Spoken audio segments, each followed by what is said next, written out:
The good news is I don't have to ask for silence, because that normally occurs during my act. I'm having the time of my life doing stand-up comedy. I really can't think of any place else I'd rather be than right here, right now. I've got dementia. I can't think of a place. I'm trying. I'm really trying. I am so full of the holiday spirit. We're about 90 minutes away from Hanukkah. That is so cool. I, this year, had the best Thanksgiving I have ever had.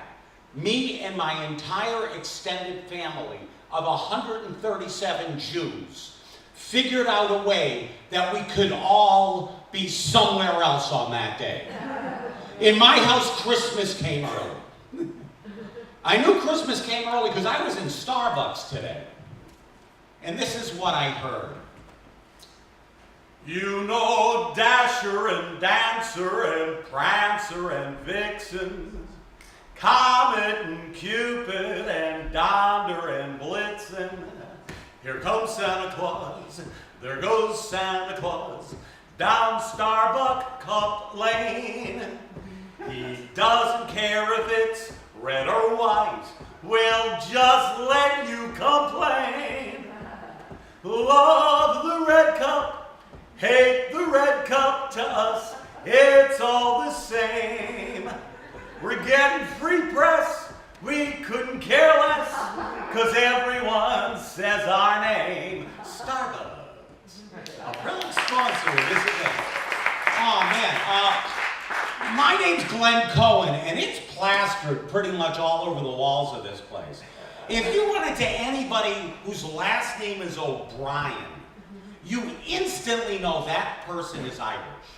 You run into anybody named Cohen, you instantly know that person's Jewish. When I was 12 years old, I looked up Cohen in the dictionary 3 weeks ago. Cohen is the Hebrew word for O'Brien. No, I may not look that tough, but when I was 12 years old, I hung out with a really tough gang in Hebrew school. No, you can tell we were the tough kids. We all had leather yarmulkes. We even had our own form of self-defense. It's called I Sue. That's a form of jujitsu. Kid comes up to me and goes, Glenn, can I talk to you about Jews for Jesus? I'm like, darn it! I just signed up with Bar Mitzvahs for Buddha. Oh, man. This is the Actors Temple. I'm a member of the Screen Actors Guild, and I have been a background person in over 300 major motion pictures. Yeah. I also have a degree in theater, so technically I'm a method extra. The one most important rule about being an extra is you cannot initiate a conversation with a star. If they talk to you like the Queen of England, yes, you can respond, but you cannot start that conversation. So 6 months ago, I get called to play a mourner at a wake. An Academy Award Best Actress, Holly Hunter, walked over to me and goes, when they read the eulogy, you are going to come and comfort me. I'm like, cool. They call action. I walk over to Holly Hunter. I start gingerly stroking her arm. And I'm thinking, I'm getting paid for this. Then I got ballsy, and I bent over and I whispered in her ear, I am so, so sorry for your loss. And she whispered back, thank you. Thank you, you're so kind. There isn't a punchline here, I'm just bragging. No, she could have whispered back, shut the heck up, you're just an extra. But what made it a horrible experience for me, the guy doing the eulogy was Tony Shalhoub. 35 years ago, he and I played twins in an equity show. I must have taken like 40 showers with that guy. So the whole time he's doing the eulogy, I'm making as much eye contact as I possibly can, hoping he's going to recognize me. He never did.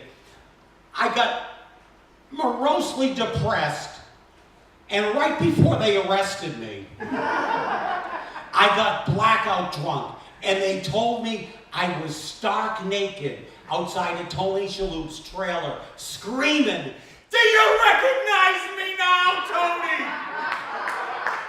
Do you recognize me now?" And they arrested me because I was not allowed to initiate that conversation. Oh, man. I walked past Nicole Kidman once, and she said hi to me.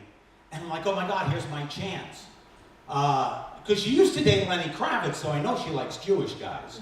Like I had a chance with Nicole Kidman. This is my neighborhood. This is Hell's Kitchen. I moved here into Hell's Kitchen 35 years ago. The same time crack did. Yeah, back then I was afraid to walk through this neighborhood. Now I can't afford to. In '83, it was easier to get yourself an assault rifle than to find an apartment in this neighborhood. So I got an assault rifle. You know how hard it is for a realtor to say no to a guy with a rifle? So the apartment was great, but one thing I didn't know about it is I had a cockroach problem. And I didn't realize this until I walked into my kitchen at 4 o'clock in the morning, flicked on the light, and they flicked it off. You know, I figured I was going to go get one of those. The cockroaches actually had been in the apartment for so long, their names were on the mailbox. These are signs I should have noticed. But I figured I have to get rid of them. How am I going to do this? I got myself a roach motel. They advertise it. Roaches check in, they don't check out. That's complete bull. My roaches not only checked out, but they stole my ashtrays and towels. I'm trying to figure out what actually makes them go in this thing. It was a scale model of my apartment. I love this neighborhood. My favorite Chinese restaurant is in this neighborhood. But a year ago, their delivery guy murdered a man who lives 3 doors over from me. Yeah, so now I just do takeout. That's my public service announcement. I'm Glenn Cohen. I'm thrilled to be here at this event. You guys are wonderful. I'm going to bring up a fabulous comedian. I asked her to be on this show. She was my wife a year ago on a Funny or Die video, and then she had a baby. So I am the method actor. Are you in the room? Michelle. She's coming up. Well, we got more comedy then. I don't date that much or that often, and I came to the realization that every woman I slept with in college is over 60 years old today.